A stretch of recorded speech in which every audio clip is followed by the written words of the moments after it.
La crise au Soudan du Sud touche la région entière depuis des années. Les réfugiés du Soudan du Sud fuient vers la frontière du Kenya. Reportage.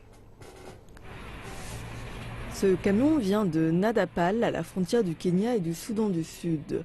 Il transporte 84 demandeurs d'asile, dont Homalu, 20 ans. Il a fui le pays seul.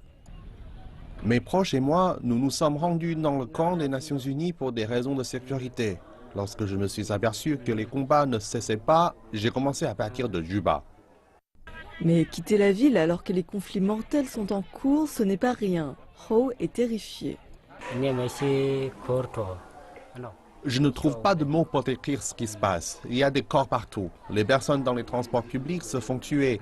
J'ai réussi à aller à un endroit appelé Tori, mais même là-bas, les combats ont éclaté. Heureusement, je me suis joint à un groupe escorté par la police. Ho a dû quitter son cousin dans le camp des Nations Unies à Juba. Heureusement, ses parents sont au Kenya depuis 2014. Je lui ai demandé s'il comptait rentrer dans son pays. Non, nous avons prié pour le Soudan du Sud, mais il semble que les prières ne suffisent pas. Je veux juste retourner à l'école et vivre ma vie.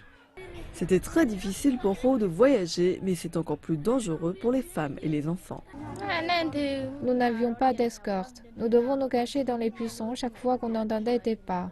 On devait payer chaque fois qu'on tombait sur une route bloquée.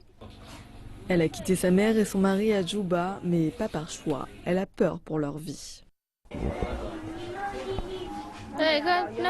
Je pensais que mon mari nous suivrait, mais je n'ai aucune nouvelle de lui depuis que nous sommes partis, ni de ma mère non plus.